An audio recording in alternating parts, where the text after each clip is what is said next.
ನಮಸ್ಕಾರ ಸ್ನೇಹಿತರೆ, ನಾನು ನಿಮ್ಮ ಅರ್ಜುನ್ ಪವರ್ ಫೋಕಸ್ ನ್ಯೂಸ್.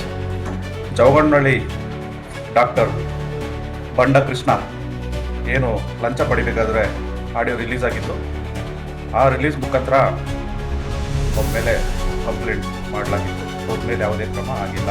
ಕಾರಣ ಮೂಲಗಳ ಪ್ರಕಾರ ಅವ್ರು ಹೇಳ್ಕೊಂಡಿರೋದು, ನನಗೆ ನಮ್ಮ ಜಿಲ್ಲಾ ಮಂತ್ರಿಗಳ ಕೃಪಾ ಕಟಾಕ್ಷ ಇದೆ, ನಾನು ಏನು ಮಾಡಿದ್ರೂ ನಡೆಯುತ್ತೆ, ನನ್ನ ಕೇಳೋರು ಇಲ್ಲ ಹೇಳೋರು ಇಲ್ಲ.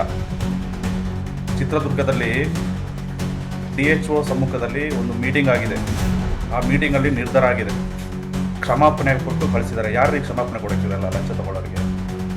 ಇವ್ರನ್ನ ರಕ್ಷಣೆ ಮಾಡ್ತಕ್ಕಂತಹ ರಾಜಕೀಯ ಮುಖಂಡರು ಮತ್ತು ಮೇಲಧಿಕಾರಿಗಳು ಇನ್ನೆಷ್ಟು ದೊಡ್ಡ ಕಳ್ಳರಾಗಿರ್ಬೋದು. ಸಾರ್ವಜನಿಕರು ಕೇಳ್ತಾ ಇದ್ದಾರೆ ಈ ಪ್ರಶ್ನೆಯನ್ನು. ಇವತ್ತು ಸಾರ್ವಜನಿಕರ ಮಧ್ಯೆ ಜವಗಣ್ಣನಹಳ್ಳಿ, ಹಿರಿಯೂರಲ್ಲಿ, ಎಸ್ಪೆಷಲಿ ಚಿತ್ರದುರ್ಗದಲ್ಲಿ ಆರೋಗ್ಯ ಇಲಾಖೆಯಲ್ಲೂ ಲಂಚಾವತಾರ ನಡೀತಾ ಇರೋದು ಎಲ್ಲರಿಗೂ ಗೊತ್ತಿದೆ. ಹೀಗಿರಬೇಕಾದ್ರೆ ಅಂಥವ್ರ ಮೇಲೆ ಕಠಿಣ ಕ್ರಮಗಳನ್ನು ಕೈಗೊಂಡ್ರೆ ಬಡವರ ಬಗ್ಗರಿಗೆ ಟ್ರೀಟ್ಮೆಂಟ್ ಕರೆಕ್ಟಾಗಿ ಕೊಡ್ತಾರೆ.